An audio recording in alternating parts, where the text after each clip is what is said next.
मित्र नमस्कार.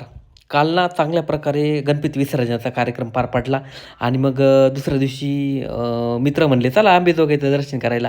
मग मुकुंदराज आद्य कवी आहेत, त्यांच्या समाधीचं दर्शन घ्यायला आम्ही त्या घाटामध्ये पोहोचलो. घाटामध्ये सुंदर असं मंदिर होतं. त्या मंदिराचं दर्शन घेऊन मग आम्ही निघालो पुढच्या प्रवासाला. आता 2 दिवस झाले आम्ही इथं गणपतीचा मस्त प्रोग्राम केले होते. छान देखावा केला. छत्रपती धर्मवीर संभाजी महाराजांच्या जीवनावरती असा सुंदर असा देखावा आम्ही छान असा सादर केला आणि त्या अंबाजोगाईकरांना एवढा आवडला तो देखावा की खूप सुंदर. तर ते मित्र म्हणले, की "बाबा आता आलात तुम्ही, खूप छान काम केलंय. तुम्हाला आता अंबाजोगाईचं दर्शन घडवणार आम्ही." मग आता काय नाही कशाला म्हणता, मग चला म्हणलं.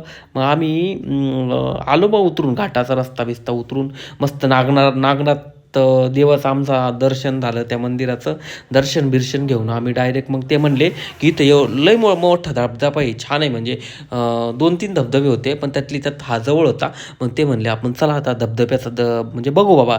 लय लोकं म्हणजे आणि खरंच ना तिथं आम्ही जायच्या अगोदर 20, 25, 30 म्हणजे लोकं चालूच होते. एवढ्या अडचणीत तो धबधबा आहे. तिथं ना गाडी जाती ना काही, पायी-पायी चालावं लागतं. आम्ही पायी-पायी चालून त्या धबधब्याला आलो.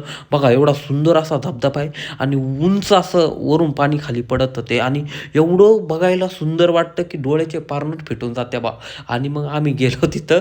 मग मी मस्त मला काय आवडलं, मी म्हणलं मोबाईल आहे आपल्याकडं, मस्त काचा फोटो काढले. वरती गेलो, छान फोटो व्हिडिओ करून मग नंतर आम्ही पोहोचलो इकडं त्या वरच्या तलावामध्ये, ज्या तलावातून पाणी खाली पडतं त्या तलावामध्ये आलो आम्ही. मग आम्ही आलो हत्तीखान्यामध्ये. हत्तीखाना म्हणजे जिथं ज्या अंबाजोगाई शहरामध्ये ऐतिहासिक वारसा लाभलेला आहे.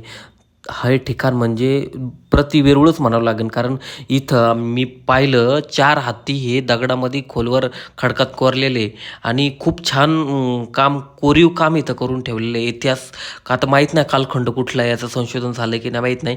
पण वाईट या गोष्टीचं वाटतं, की इथल्या सगळ्या वस्तू आता जीर्ण होत चालल्यात आणि त्या झिजत चालल्यात. कदाचित इथला दगड कच्चा असल्यामुळं ते अर्धवट काम सोडून दुसरीकडे गेले, पण इथे इतिहास ठेवून गेले, इतिहास रचून गेले.